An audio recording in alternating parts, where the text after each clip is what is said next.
So I feel that a lot of us feel like we're going through identity theft. Man šķiet, ka daudzi no mums, es tā izjūtu, ka daudzi no mums ir gājuši cauri vai iet cauri tam, ko varētu nosaukt par tādu identitātes nozagšanu.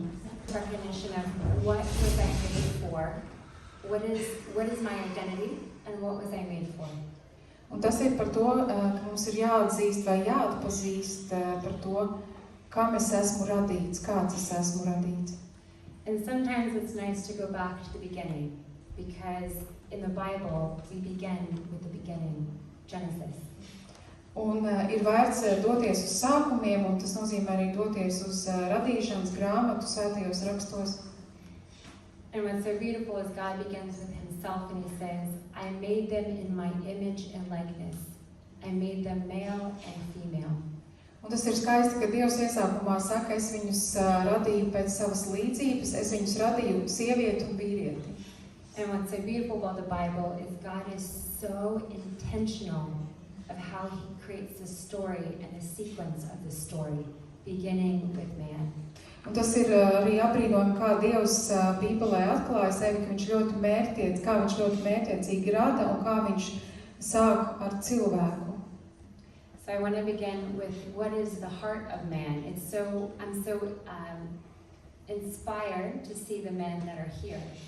Un es sākšu ar to, kas ir vīrieša sirdī, un es sākšu tad runāt par vīriešiem, un man arī prieks redzēt šeit vīriešus. When we talk about the Bible and begin with man was actually made in the wilderness. He was not made in the garden. Kad mēs skatāmies uz šo radīšanas stāstu Bībelē, tad vīrietis tika radīts, varētu teikt, tādā mežonīgā vidē, nevis dārzā. He was made amongst the beasts and the animals that he had to name and to care for. Viņš tika radīts, pa vidu tur visādiem zvēriem un radībām, kuras viņam vajadzēja pārvaldīt un arī iedot tām vārdu. So we begin with 3 parts of man's heart. Un tad mēs sāksim ar 3 vīrieša sirds no kā daļām vai nodalījumiem. And these are beautiful because God wants man to understand his heart. He wants woman then to understand her heart because they're both beautiful and reflective of God's heart. Un tas ir skaisti, jo Dievs vēlas, lai vīrietis saprot savu sirdi un sieviete saprot savu sirdi, jo šī sirds atspoguļo Dievu.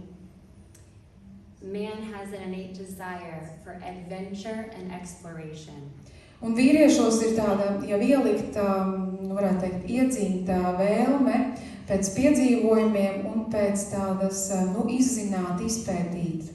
And this is beautiful because it reflects God's own adventurous nature.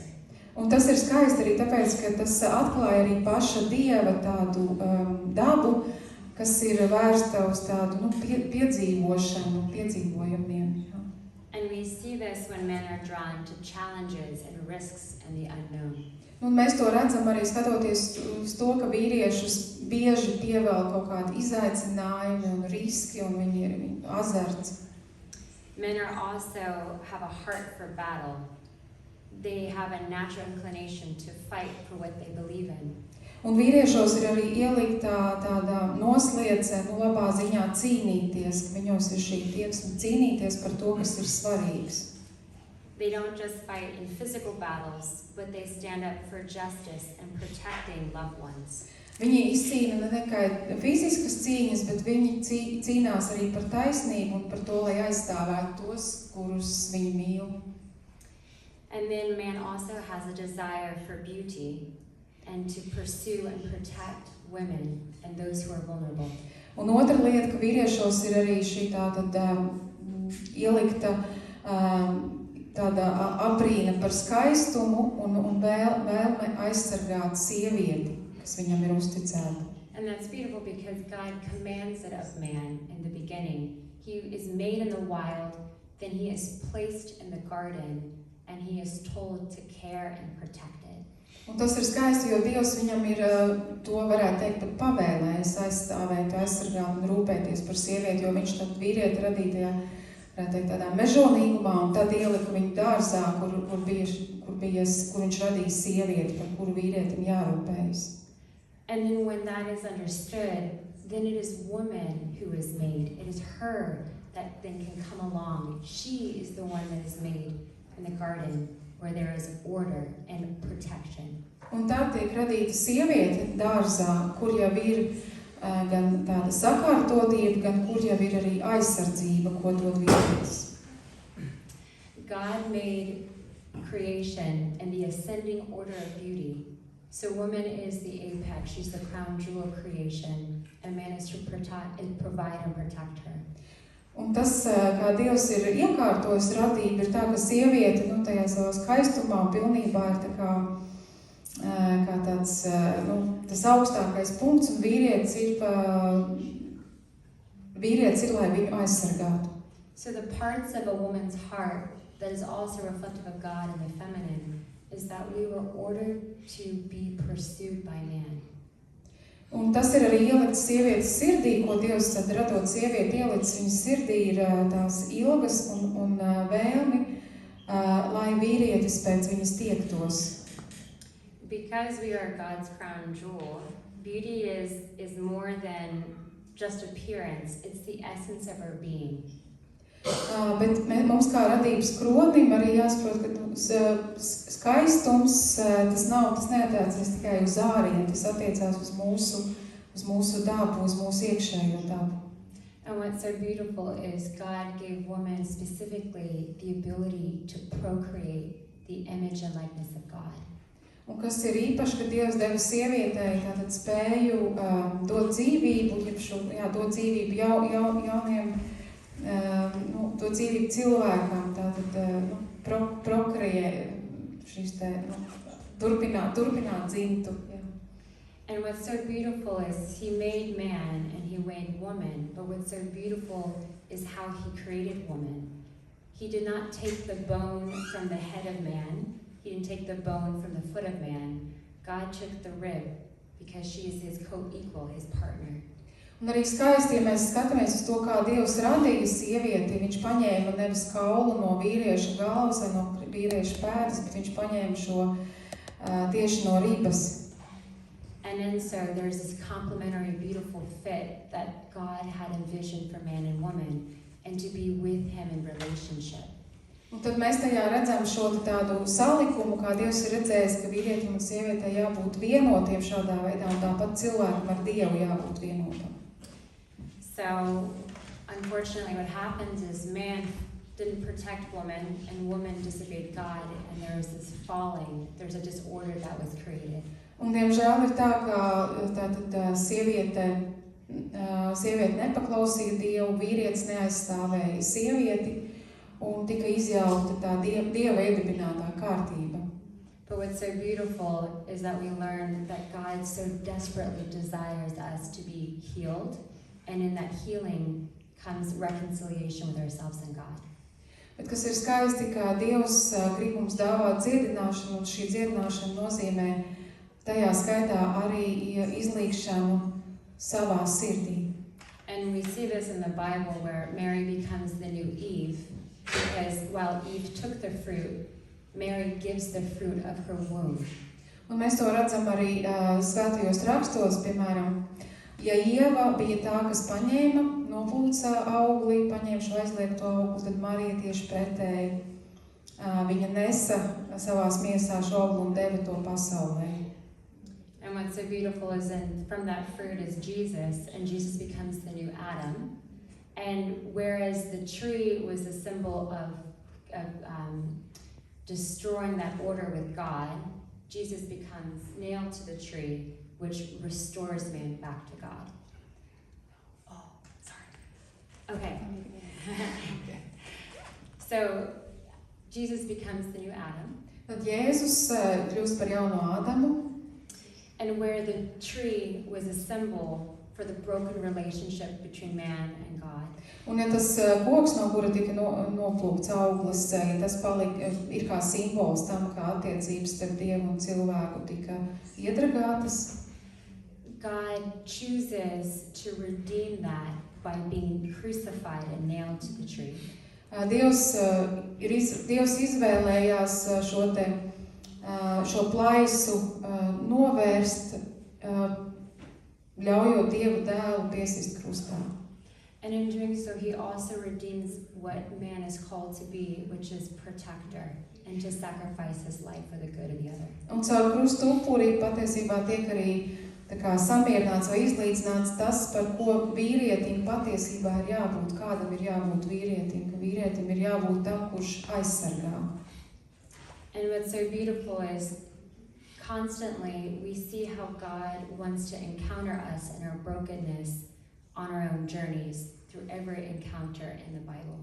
Un tas, ko mēs varam redzēt arī lasot svētos rakstus un arī mūsu dzīvē, ka Dievs pastāvīgi, viņš meklē iespēju mūs sastapt mūsu salauztībā.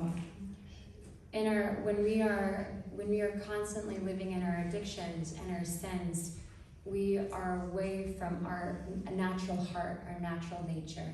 Un ja mēs pastāvīgi dzīvojam, piemēram, savās vai atkarībās, vai grēkos, vai kādās citās vājībās, tad mēs esam tā kā nošķirti no savas patiesās dabas. And what's so beautiful is the vision of the woman at the well, the woman who's hemorrhaging. God wanted each of us to understand how important he wants us to have an individual encounter with him to rightly order ourselves. Un caur tiem stāstiem, par kuriem mēs lasījām Bībelē, mēs varam saprast, cik ļoti Dievs vēlas atjaunot attiecības ar mums un sakārtot mums. Piemēram, ja mēs skatāmies uz stāstu Bībelē gan par sievieti pie akas, gan par sievieti, kurai bija 11 gadus asinstekšana. So that our hearts are restored, and our natural order is female, and our natural order is male, and what God calls for us to be back with him in reconciliation. Un Dievs vēlas, lai mūsu sirdis tiek atjaunotas, un lai mūsu vīrišķība un sievišķība, tā kā viņš to ir paredzēts, tikko ar to notiktu tāda iekšēja izlīgšana, un arī attiecībā pret Dievu. And the natural fruits become peace, un tie augļi, kas nāk līdz ar to, ir miers, joy, prieks, freedom, brīvība. We constantly are looking for interior freedom. Mēs meklējam iekšējo brīvību, which comes from self-love, self-acceptance, and self-forgiveness. Un šī brīvība nāk līdz ar sevis pieņemšanu un piedošanu sev. And I want to give you the story of the hemorrhaging woman because I don't think she's understood very well. Un es jums gribu padalīties ar jums stāstā par sievieti, kurai bija asins tecēšana. And this applies for men and women. Un tas stāsts attiecās gan uz sievietēm, gan uz vīriešiem. Bleeding, so this woman, if you remember, she's bleeding for 12 years.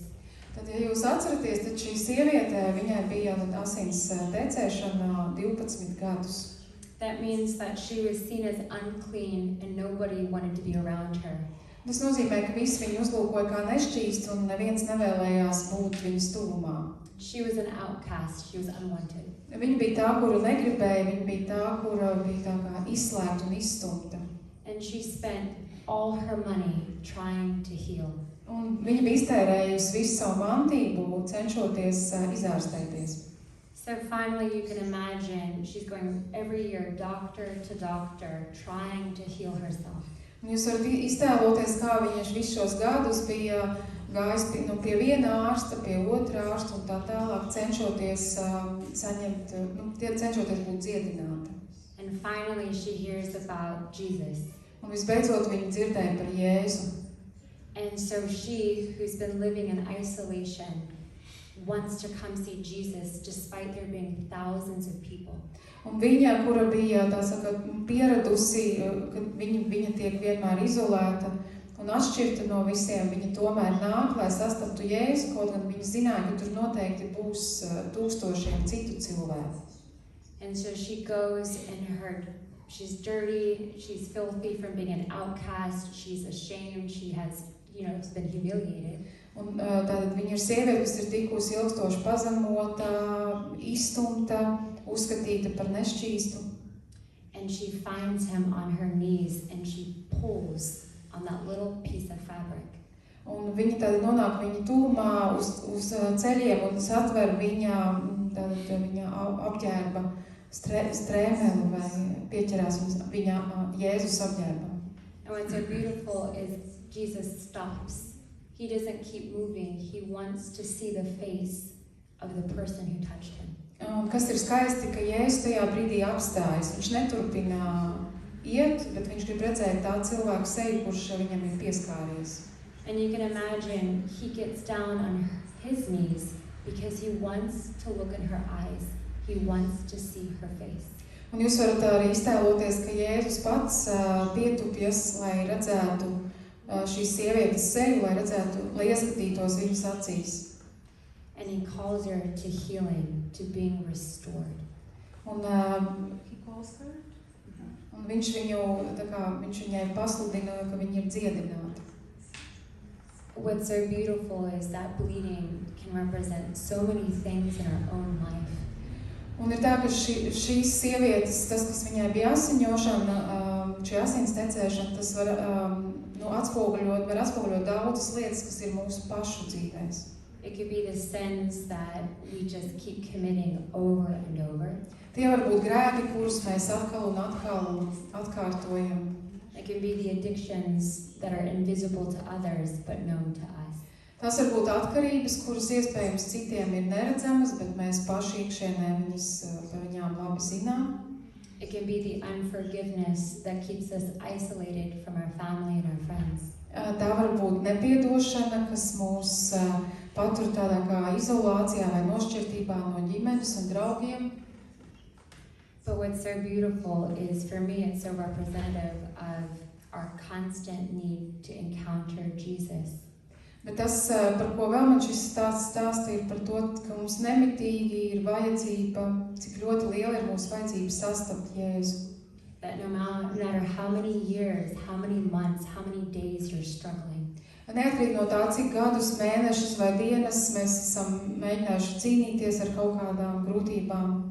God wants you to have a physical encounter with Him. Dievs vēlas, lai mēs ar viņu sastaptos. For those who are Catholic, tiem, kas ir katoļi, it's an invitation to not give up on confession. Tas ir arī tajā skaitā aicinājums neatteikties vai neatlikt grēksūdzi. It's an invitation to come encounter the Eucharist. Tas ir arī aicinājums nākt un saņemt Euharistiju. To have a physical encounter with the flesh of God. Jo tā ir tāda fiziska sastapšanās ar Dievu, ar Dieva miesu. He does not want our discouragement or our despair. Viņš negrib, lai mēs kristu izmisumā vai zaudētu drosmi. He wants you to be encouraged. Viņš grib, lai viņš grib jūs iedrošināt un stiprināt. He wants you to know you are pursued and loved.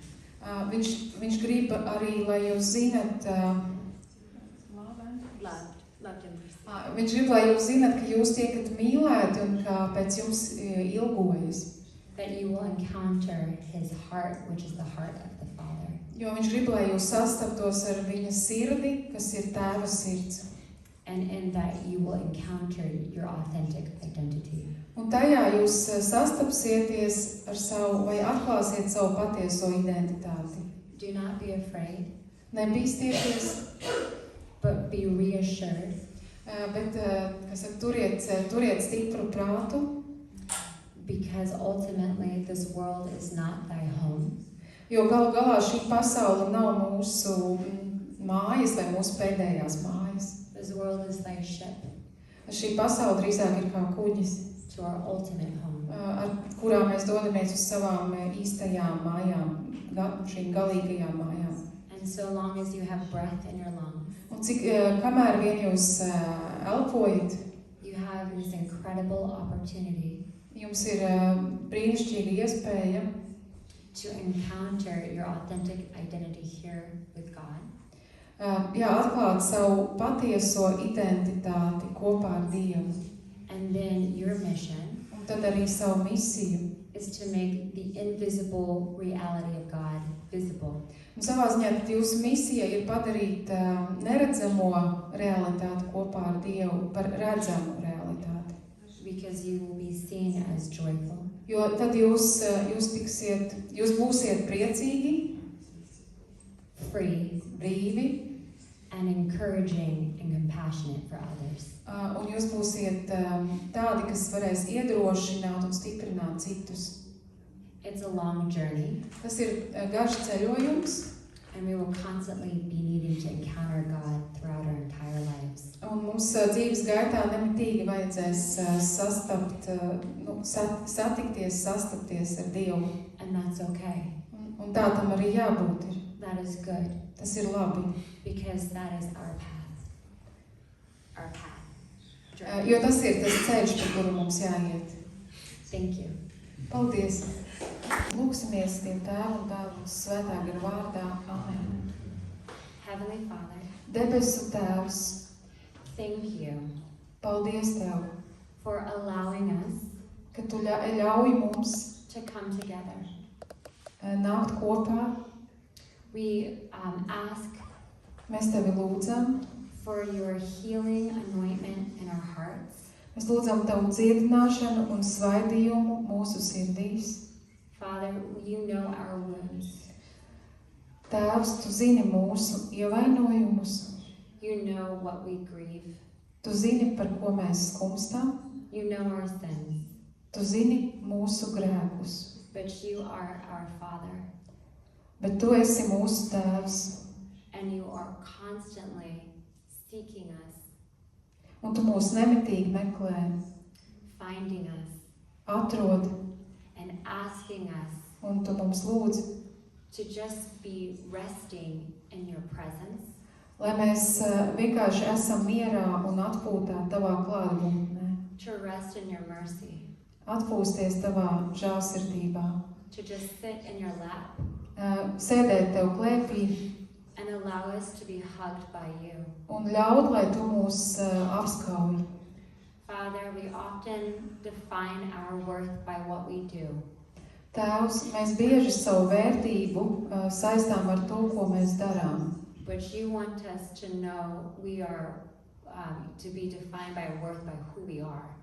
Bet Tu gribi, lai mēs savu vērtību saredzētu tajā, kas mēs esam. We are your daughters and sons, Mēs esam Tavas meitas un Tavi dēli. and you took so much pride to make us, Un Tu ļoti lepojies ar to, kādus Tu mūs esi radījis. to give us our individual gifts and talents, Tu esi mums katram devis mūsu individuālās dāvanas un talantus. and to protect us. Un Tu gribi mūs aizstāvēt. Father, we open our hearts Tēvs, mēs atveram savu sirdi and our wounds un atveram arī savas brūces, so that your precious blood lai Tavas visvētākās asinis can be poured in, varētu tikt tur ielietas, so that our hearts are ordered lai mūsu sirdis tiktu and sakārtotas reconciled un lai tajās notiktu izlīgšana. with ourselves and with you. Gan ar mums pašiem, gan ar Tevi. Protect us from the temptation Aizstāvi mūs no kārdinājumiem, to despair, no izmisuma, to be discouraged, no drosmes zaudēšanas, to listen to the lies no tā, ka mēs klausamies melos, that bring us into darkness. kas mūs ieved tumsā. You are a God of freedom, Tu esi brīvības Dievs, of peace, miera Dievs, of joy, prieka Dievs and consolation. un mierinājuma Dievs. Pour into our hearts these fruits Ieliec mūsu sirdīs šos augļus and help us to be gently encouraged un palīdzi mums, lai mēs justos tād maigā veidā iedrošināti, to come to you nākt pie Tevis and never hide from you. un nekad no Tevis neslēpties. God, you know us. Dievs, Tu mūs pazīsti. Help me Palīdzi man to always remember how much you love me. vienmēr atcerēties, cik ļoti Tu mani mīli. Despite this world's neskatoties uz to, kā šī pasaule, insecurities, kādas nedrošība ir šajā pasaulē. in your holy name. Un tavs svētais vārds, Amen. tavā svētajā vārdā, āmen.